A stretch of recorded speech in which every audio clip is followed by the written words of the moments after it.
Guys, a couple of days has passed from we did the wall.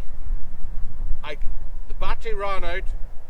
I was having bother with my back, and the cement was going off in the wheelbarrow, and I just wanted to get it done. Sciatica is a bitch. I've had it for 12 years.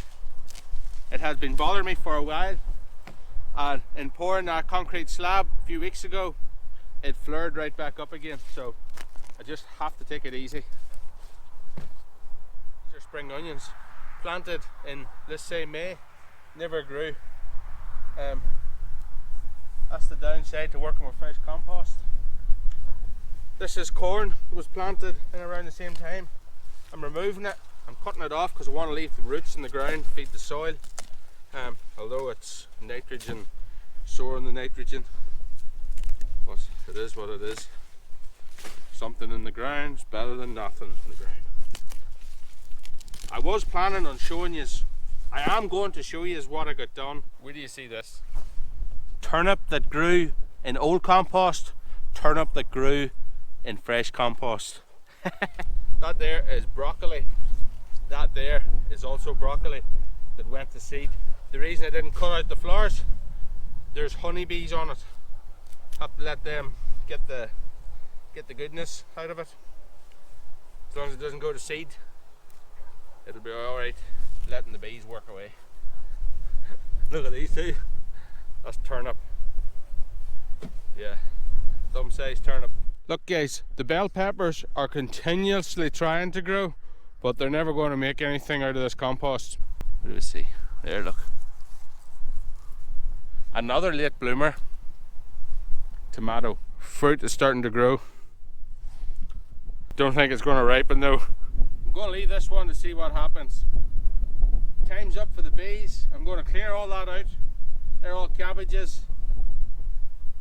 plant cover crops, white clover. Right, I'm actually thinking about this because that's starting to flower. I just want to see how far they'll get. I'd love to eat a tomato with my toast in the morning. What I'm going to do is I'm going to clear that there bed out and cover it with cover crop white clover. Just when I look at it, I've got Brussels sprouts growing. They might make something before Christmas, so I'm going to leave them in. The rest of it's going, including this flowering plant, so the bees will have to find something else. It's tough going, isn't it?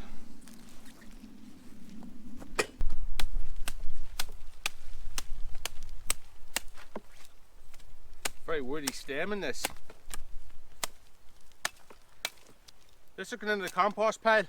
I'll show you that now too, because I've started rotating it, and the chicken carcasses and blood that I put into it from the meat birds, totally gone in 2 weeks. Gone. Unrecognizable on day 9. I've rotated it twice. I'll tell you about that now. Maybe we'll wait till this shower passes. This weather is only too familiar. Sunny and then soaking. And then back to sunny again. Sounds like it's stopping. Where do you see this here, guys? Cauliflower. I don't think it's going to amount to much more than compost this time. So right from the birds are in the brooder stage, all the dung went into this. There was wood chip that I had gathered up from a tree surgeon's. I was disposing of the dead birds, and then I come up with the idea, why am I throwing them out? Let's reuse them. Doesn't even smell anymore. Now we're just pushing it across like this. I think there's too much woody material in it, much brown carbon. At least there's the heat, that's the compost, and that's what you want to see. The idea is to get the outside stuff to the inside and the inside stuff to the outside, give it an even heat. The cover, the plastic cover, is for just to keep the heat in and hopefully break it down too much. I think there's far too much brown in it, but at least there's a few feathers. They were added after, a couple of days later, after the clean-up, after the birthday party. Ta-da! You see me having to reposition the door, well, create the door that I forgot about originally. And then when I'm at it, I'll just go around the outside, mark out the other 2 doors, and then it'll start to rise before thee over time, because my back's sort of half buggered at the minute. Just a reminder for those that haven't seen this before, I'm currently standing in the water storage shed. There's going to be IBC cubes in here. Next to it is the powerhouse, off-grid solar, and the next one up, that first door that I showed you, it's going to be the store where there's going to be refrigeration for preserving foods. Yeah, but there's going to be walls and a roof, and it's all going to look pretty.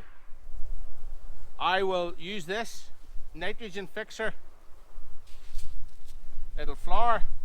Frost will kill it, but that doesn't matter, because if it doesn't kill it, I'm going to kill it anyway.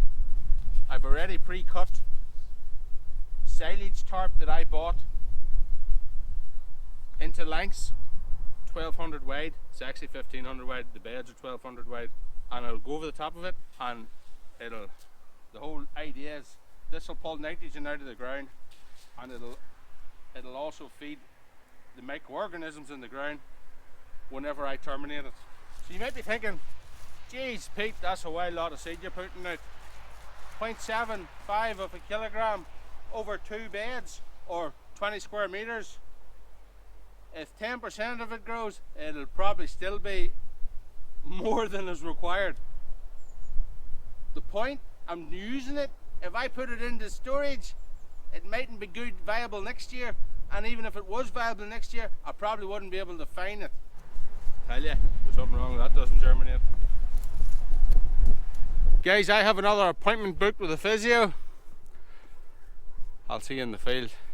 Thanks for watching.